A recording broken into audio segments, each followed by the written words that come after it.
سورہ فرقان کی آیت نمبر 61 سورہ فرقان کا 6واں رکوع اور 19ویں پارے کا 4تھا رکوع۔ اللہ رب العالمین نے ارشاد فرمایا تبارک الذی جعل فی السماء بروجا، بڑی برکت والا ہے وہ جس نے آسمان میں برج بنائے۔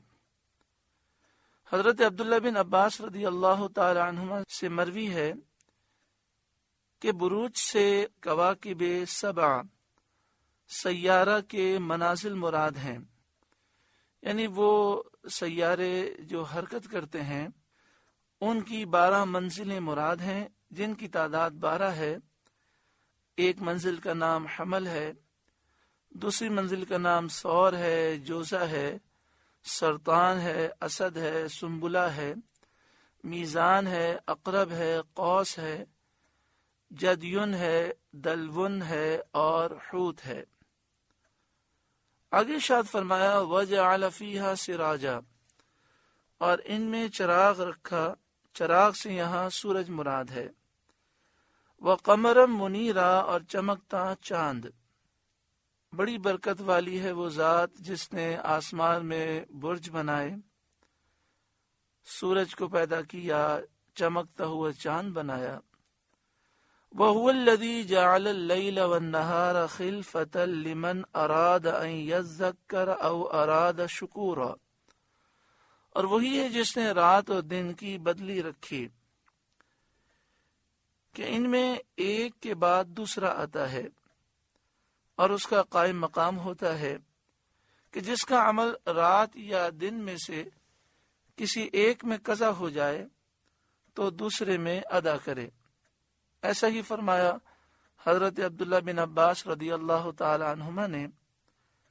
اور رات و دن کا ایک دوسرے کے بعد آنا اور قائم مقام ہونا اللہ تعالیٰ کی قدرت اور حکمت کی دلیل ہے۔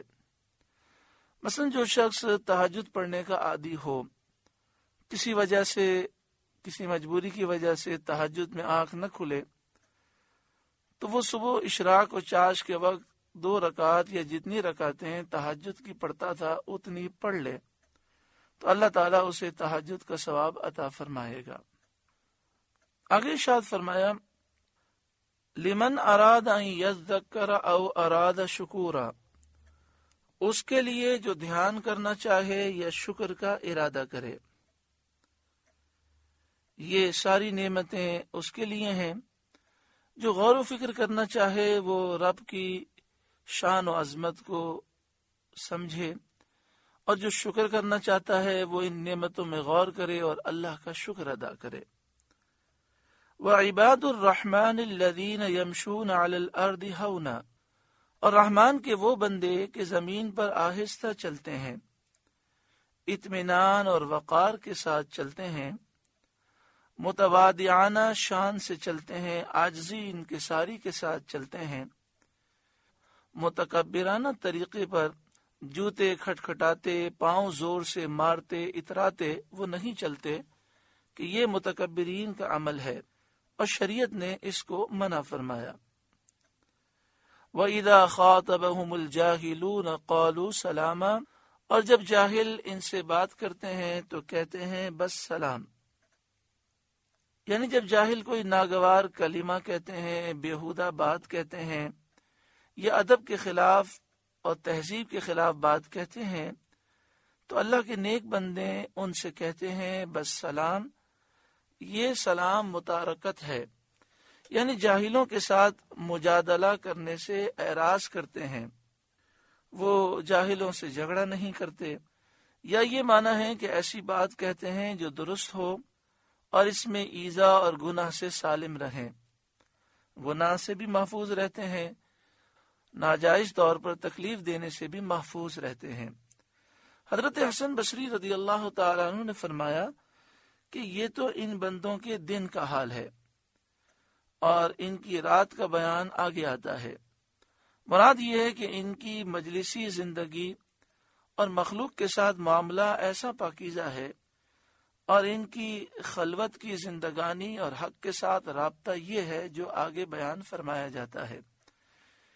یعنی لوگوں کے ساتھ ان کا معاملہ بڑا پاکیزہ ہے، وہ لوگوں سے اچھا سلوک کرتے ہیں، اور جب رات کا موقع آتا ہے تو فرمایا والذین یبیتون لربہم سجدا وقیاما، اور وہ جو رات کاٹتے ہیں اپنے رب کے لیے سجدے اور قیام میں، یعنی نماز اور عبادت میں شب بیداری کرتے ہیں اور رات اپنے رب کی عبادت میں گزارتے ہیں۔ اللہ تبارک و تعالی اپنے کرم سے تھوڑی عبادت والوں کو بھی پوری رات عبادت کرنے کا ثواب عطا فرماتا ہے۔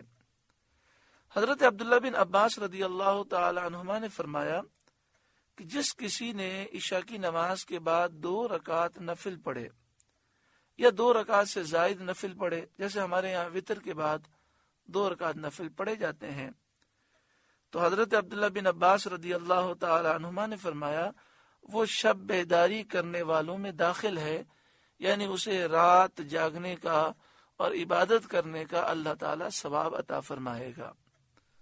مسلم شریف میں حضرت عثمان غنی رضی اللہ تعالی عنہ سے مروی ہے، جس نے عشاء کی نماز با جماعت ادا کی، اس نے آدھی رات کے قیام کا ثواب پایا، اور جس نے فجر بھی با جماعت ادا کی وہ پوری رات کے عبادت کرنے والوں کی مثل ہے۔ اللہ تعالی ہمیں عشاء کی نماز کے بعد نوافل پڑھنے کی توفیق بھی عطا فرمائے، تہجد کو ادا کرنے کی بھی توفیق عطا فرمائے، اور عشاء اور فجر کی نماز ہمیں با جماعت صحیح طور پر ادا کرنے کی توفیق عطا فرمائے۔ فرمایا والذین یبیتون لربہم سجدا وقیاما، اور وہ جو رات کاٹتے ہیں اپنے رب کے لیے سجدے اور قیام میں، والذین یقولون ربنا اصرف عنا عذاب جہنم، اور وہ جو عرض کرتے ہیں اے ہمارے رب ہم سے جہنم کا عذاب پھیر دے، ان عذابها کان غراما، بے شک اس کا عذاب گلے کا طوق ہے، یعنی اس کا عذاب لازم ہے، جدا ہونے والا نہیں۔ اس آیت میں ان بندوں کی شب بیداری اور عبادت کا ذکر فرمانے کے بعد ان کی اس دعا کا بیان ہے۔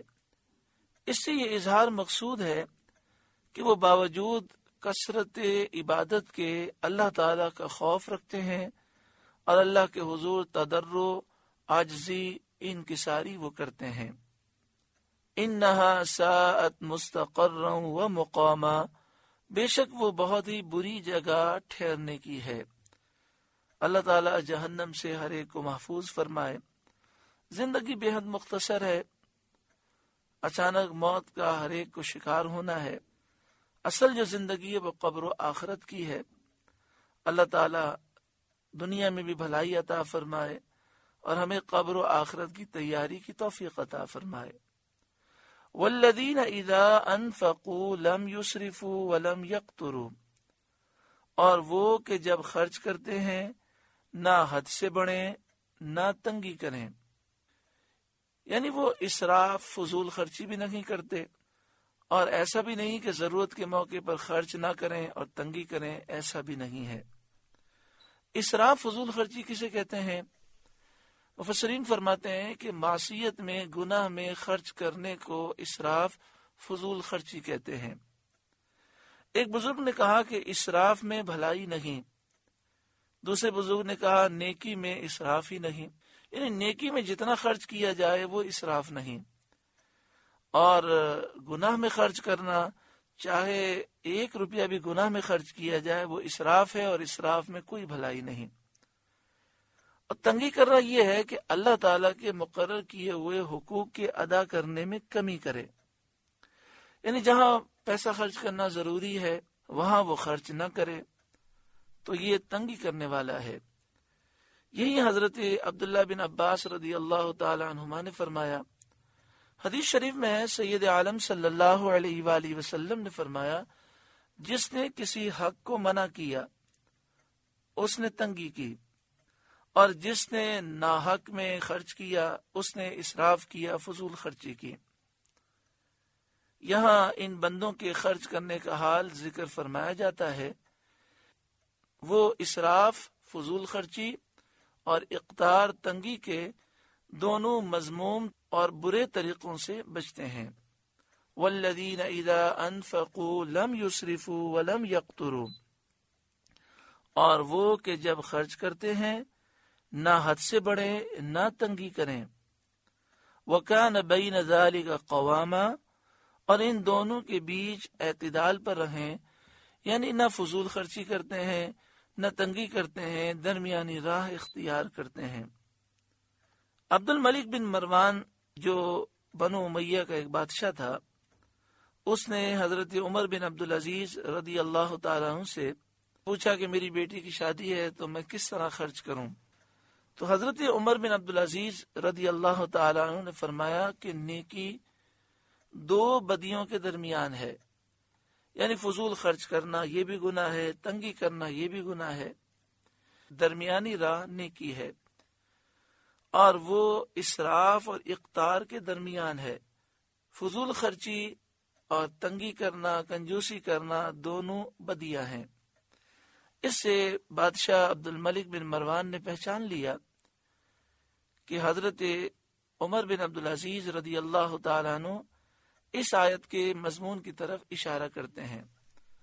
مفسرین کا قول ہے کہ اس آیت میں جن حضرات کا ذکر ہے وہ سید عالم صلی اللہ علیہ وآلہ وسلم کے اصحاب کبار ہیں، جو نہ لذت کے لیے کھاتے، نہ تنعم کے لیے کھاتے، نہ خوبصورتی اور زینت کے لیے پہنتے، بلکہ کھانے کا مقصد یہ تھا کہ بھوک رک جائے، بھوک کو روکنا۔ لباس پہننے کا مقصد یہ تھا کہ ستر چھپانا، سردی گرمی کی تکلیف سے بچنا، اتنا ان کا مقصد تھا۔ آگے شاید فرمایا والذین لا يدعون مع اللہ الہا آخر، اور وہ جو اللہ کے ساتھ کسی دوسرے معبود کو نہیں پوجتے، یعنی وہ شرک سے بری ہیں اور بیزار ہیں۔ ولا يقتلون النفس التي حرم اللہ الا بالحق، اور اس جان کو جس کی اللہ نے حرمت رکھی اس کا خون مباح نہ کیا، جیسے مومن کا قتل کرنا حرام ہے، اور جو معاہد ہے جس نے مسلمانوں سے معاہدہ کیا ہوا ہے اس کا قتل کرنا حرام ہے۔ تو فرمایا ولا يقتلون النفس التي حرم اللہ الا بالحق، اور وہ اس جان کو جس کی اللہ نے حرمت رکھی ناحق نہیں مارتے۔ ولا یزنون، اور بدکاری نہیں کرتے، وہ گناہ نہیں کرتے، وہ زنا نہیں کرتے۔ صالحین سے ان کبائر کی نفی فرمانے میں کفار پر تعریض ہے جو ان بدیوں میں گرفتار تھے، یعنی یہاں پہ فرمایا کہ جو اللہ کے نیک بندے ہیں وہ ان برائیوں سے دور ہیں اور کافر ان برائیوں میں مبتلا ہیں۔ وَمَن يَفْعَلْ ذَلِكَ يَلْقَ أَثَامًا، اور جو یہ کام کرے وہ سزا پائے گا۔ يُضَاعَفْ لَهُ الْعَذَابُ يَوْمَ الْقِيَامَةِ، بڑھایا جائے گا اس پر عذاب قیامت کے دن، یعنی وہ شرک کے عذاب میں بھی گرفتار ہوگا اور ان گناہوں کا عذاب اس عذاب پر اور زیادہ کیا جائے گا۔ شرک اور کفر کا بھی عذاب ہے اور دیگر گناہوں کا بھی انہیں عذاب دیا جائے گا۔ یضاعف لہ العذاب یوم القیامہ، بڑھایا جائے گا اس پر عذاب قیامت کے دن۔ وَيَخْلُدْ فِيهِ مُهَانًا، اور ہمیشہ اس میں ذلت سے رہے گا۔ الا من تاب، مگر جو توبہ کرے، شرک سے توبہ کرے، کبیرہ گناہوں سے توبہ کرے، کفر سے توبہ کرے۔ وآمن، اور وہ ایمان لائے۔ وعمل عملا صالحا، اور وہ اچھا کام کرے، یعنی توبہ کے بعد نیکی اختیار کرے، سید عالم صلی اللہ علیہ وآلہ وسلم پر پہلے وہ ایمان لائے اور پھر توبہ کرنے کے بعد، ایمان لانے کے بعد وہ نیکی اختیار کرے، اچھے اعمال کرے۔ فَأُولَئِكَ يُبَدِّلُ اللَّهُ سَيِّئَاتِهِمْ حَسَنَاتٍ، تو ایسوں کی برائیوں کو اللہ بھلائیوں سے بدل دے گا۔ کتنا کریم ہے رب کہ جب کوئی شخص توبہ کرتا ہے، ایمان لاتا ہے اور نیک اعمال اختیار کرتا ہے تو رب اس کے گناہوں کو نیکیوں سے بدل دیتا ہے۔ فَأُولَٰئِكَ يُبَدِّلُ اللَّهُ سَيِّئَاتِهِمْ حَسَنَات کے ایک معنی یہ ہے کہ جب اسے توبہ کر لے تو اب اللہ تبارک و تعالیٰ اسے گناہ سے دور کر دیتا ہے اور نیکیوں کی توفیق دیتا ہے۔ ایک معنی یہ ہے کہ توبہ کرنے کی برکت سے اللہ گناہوں کو، بدیوں کو مٹا دے گا اور ان کی جگہ ایمان، طاعت، فرما برداری وغیرہ نیکیاں ثبت فرمائے گا۔ ان کی جگہ ایمان لکھ دے گا، ان کی جگہ اطاعت، فرما برداری اور نیکیاں ثبت فرمائے گا۔ حدیث پاک کے مطابق یہ فرمایا گیا کہ اگر کسی کے کروڑ گناہ ہوں اور وہ سچی پکی توبہ کرے تو اس کے نامہ اعمال میں کروڑ نیکیاں لکھی جاتی ہیں۔ اللہ ہم سب کو سچی پکی توبہ نصیب فرمائے اور پھر توبہ پر استقامت عطا فرمائے۔ مسلم شریف کی حدیث میں ہے کہ قیامت کے دن ایک شخص حاضر کیا جائے گا، فرشتے اللہ کے حکم سے اس کے صغیرہ گناہ ایک ایک کر کے اس کو یاد دلاتے جائیں گے۔ وہ اقرار کرتا جائے گا اور اپنے بڑے گناہوں کے پیش ہونے سے ڈرتا ہوگا۔ اس کے بعد کہا جائے گا کہ ہر ایک بدی کے عوض تجھ کو نیکی دی گئی۔ یہ بیان فرماتے ہوئے سید عالم صلی اللہ علیہ وآلہ وسلم کو اللہ تعالیٰ کی بندہ نوازی اور اس کی شان کرم پر خوشی ہوئی اور چہرے اقدس پر خوشی سے تبسم کے آثار نمایاں ہوئے۔ کتنی پیاری حدیث پاک ہے کہ جب اللہ کسی پر کرم فرمائے گا تو اس کے صغیرہ گناہ ظاہر کیے جائیں گے، وہ اقرار کرتا جائے گا اور وہ یہ سوچ رہا ہوگا کہ ابھی تو میرے بڑے بڑے گناہ ہیں جو ابھی ظاہر ہوں گے، لیکن جب یہ اعلان ہوگا کہ ہر گناہ کے عوض تجھے اللہ تعالیٰ نے نیکی عطا فرمائی، تو حضور صلی اللہ علیہ وآلہ وسلم یہ بیان کر کے مسکرانے لگے کہ اللہ تعالیٰ کتنا کریم ہے۔ وَكَانَ اللَّهُ غَفُورًا رَحِيمًا، اور اللہ بخشنے والا مہربان ہے۔ وَمَن تَابَ، اور جو توبہ کرے، وَعَمِلَ صَالِحًا، اور اچھا کام کرے، فَإِنَّهُ يَتُوبُ إِلَى اللَّهِ مَتَابًا، تو وہ اللہ کی طرف رجوع لایا جیسی چاہیے تھی۔ جو توبہ کرے اور پھر اچھے کام کرے، در حقیقت وہ اللہ تعالیٰ کی طرف رجوع لایا جیسا کہ رجوع کرنا اسے چاہیے تھا۔ والذین لا یشہدون الزور، اور جو جھوٹی گواہی نہیں دیتے، جھوٹوں کا ساتھ نہیں دیتے، جھوٹوں کی مجلس سے علیحدہ رہتے ہیں اور ان کے ساتھ مخالطت نہیں کرتے۔ وَإِذَا مَرُّوا بِاللَّغْوِ مَرُّوا كِرَامًا، اور جب بےہودہ پر گزرتے ہیں اپنی عزت سنبھالے گزر جاتے ہیں، یعنی اپنے آپ کو وہ لہو و لعب اور باطل سے ملوث نہیں ہونے دیتے، ایسی مجالس سے اعراض کرتے ہیں جہاں بےہودگی ہوتی ہے، یہ اس سے دور ہو جاتے ہیں۔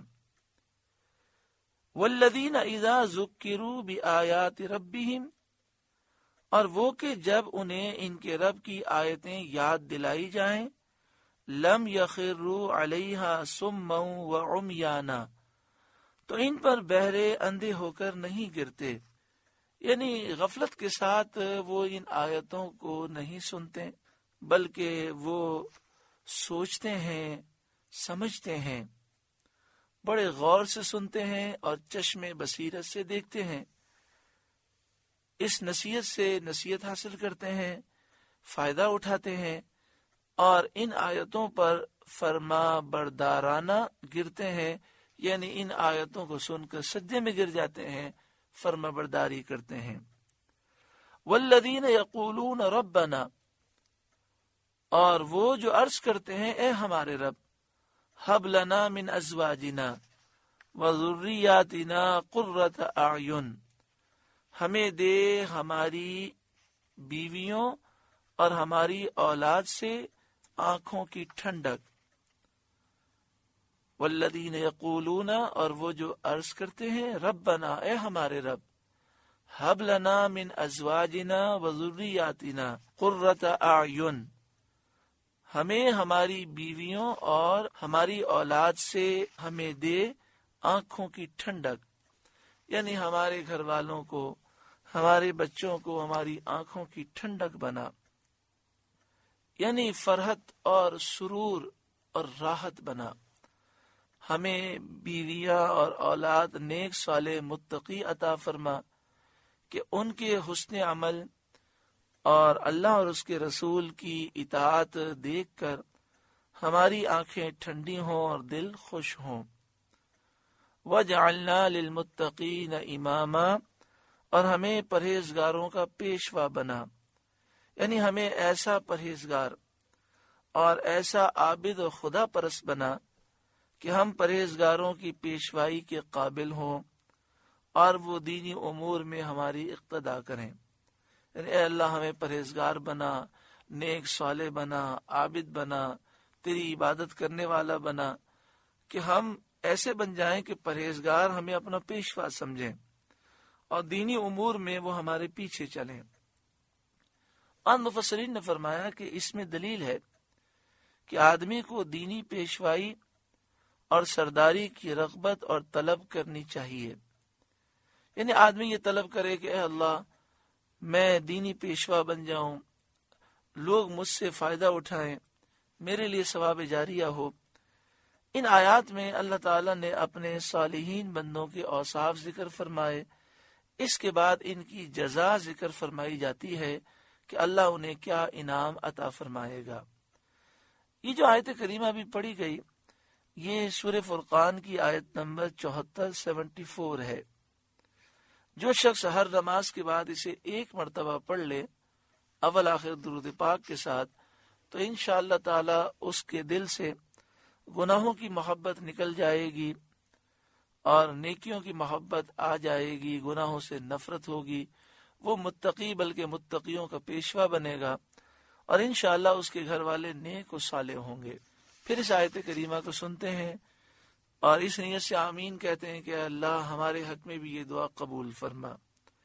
ربنا، اے ہمارے رب، ہب لنا من ازواجنا و ذریاتنا قرۃ اعین، ہمیں دے ہماری بیویوں اور ہماری اولاد سے آنکھوں کی ٹھنڈک، وجعلنا للمتقین اماما، اور ہمیں پرہیزگاروں کا پیشوا امام بنا۔ آگے ارشاد فرمایا اولئک یجزون الغرفۃ بما صبروا، ان کو جنت کا سب سے اونچا بالا خانہ انعام ملے گا، بدلہ ان کے صبر کا۔ انہوں نے صبر کیا تو اس صبر کا بدلہ یہ ہے کہ جنت انہیں اللہ عطا فرمائے گا، اور جنت میں سب سے اونچا بالا خانہ محل اللہ تعالی انہیں عطا فرمائے گا۔ وَيُلَقَّوْنَ فِيهَا تَحِيَّةً وَسَلَامًا، اور وہاں تحیت اور سلام کے ساتھ ان کی پیشوائی ہوگی۔ یعنی فرمایا کہ فرشتے تحیت کے لیے، تسلیم کے لیے، سلام پیش کرنے کے لیے، ان کی تعظیم کے لیے ان کے پاس آئیں گے اور ان کی تکریم کریں گے، انہیں سلام پیش کریں گے۔ اللہ تعالی ان کی طرف سلام بھیجے گا، جنت کے 8 دروازوں سے فرشتے آ کر انہیں سلام پیش کریں گے۔ خالدین فیہا، ہمیشہ اس میں رہیں گے۔ حسنت مستقرا و مقاما، کیا ہی اچھی ٹھہرنے اور بسنے کی جگہ۔ جنت ٹھہرنے اور بسنے کی عظیم پیاری جگہ ہے۔ اللہ تعالی ہمیں سچی پکی توبہ نصیب فرمائے اور جنتی اعمال اختیار کرنے کی توفیق عطا فرمائے۔ آگے ارشاد فرمائے قل، اے محبوب آپ فرمائیے،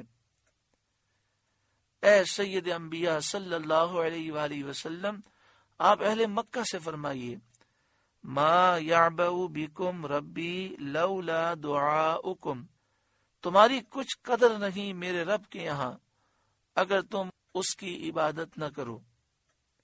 یعنی اے اہل مکہ اور تمام لوگوں کے لیے خطاب ہے کہ اگر کوئی اللہ پر ایمان نہیں لاتا، اللہ کی عبادت نہیں کرتا، تو اس کی اللہ کی بارگاہ میں کوئی قدر نہیں۔ اللہ کے دربار میں قدر اس کی ہے جو سچی پکی توبہ کرے، ایمان رکھے اور اللہ تعالی کی عبادت کرے، فرما برداری کرے۔